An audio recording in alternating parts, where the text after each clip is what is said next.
আসসালামু আলাইকুম ওয়া রাহমাতুল্লাহি ওয়া বারাকাতুহু। এখন আপনাদেরকে মোবাইলের স্ক্রিনে সাবটাইটেল সহ আরবি 12 মাসের নাম আপনাদের কিন্তু সহিভাবে শিখিয়ে দিব। আপনারা আরবিতে কিভাবে উচ্চারণ করবেন সহিভাবে সেটাও শিখতে পারবেন।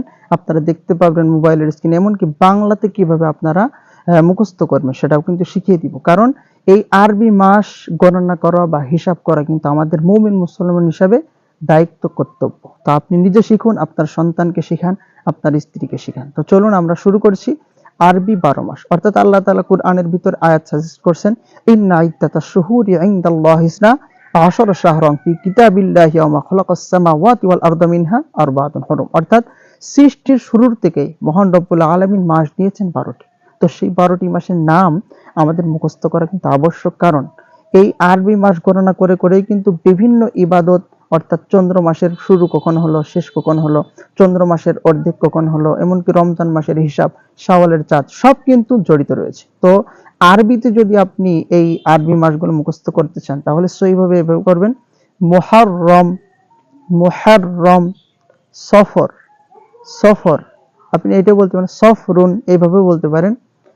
রবিউল আউয়াল, রবিউল আউয়াল, রবিউসানি, রবিউসানি, জুমাদাল উলা, আবার বলেন জুমাদাল, জুমাদিউল বলতে পারেন, সমস্যা নেই। জুমাদাল উলা, জমাদাসানি, রজব, অর্থাৎ আরবিতে যদি বলেন রজাবুন, শাবান, শাবান, জিলকদ, জিলকদ আরবিতে কিন্তু যুকদা বলা হয়, জিলহজ এভাবে কিন্তু বলা হয়।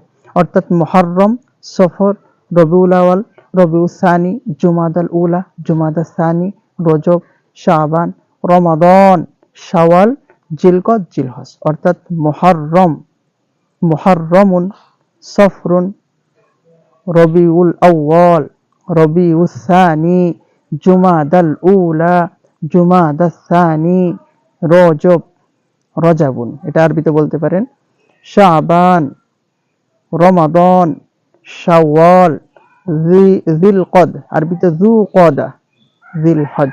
এই হলো আরবি 12 মাসের নাম। আর বাংলাতে যদি বলেন তাহলে মুহররম, সফর, রবিউল আওয়াল, রবিউল সানি, জুমাদাল উলা, জুমাদাল সানি, রজব, শাবান, রমাদান, শাওয়াল, জিলকদ, জিলহজ। আবার মুহররম, সফর, রবিউল আউয়াল, রবিউল সানি, জুমাদাল উলা, জুমাদাল সানি, রজব, শাবান, রমজান, শাওয়াল, জিলকদ, জিলহজ। তো আশা করি আপনারা আরবি 12 মাসের নাম আরবিতেও শিখেছেন, বাংলাতেও কিন্তু শিখেছেন। আমি আপনাদের সাথে এতক্ষণ ছিলাম হাফিজ বাহাউদ্দিন আলিফ। আসসালামু আলাইকুম ওয়া রাহমাতুল্লাহি ওয়া বারাকাতুহু।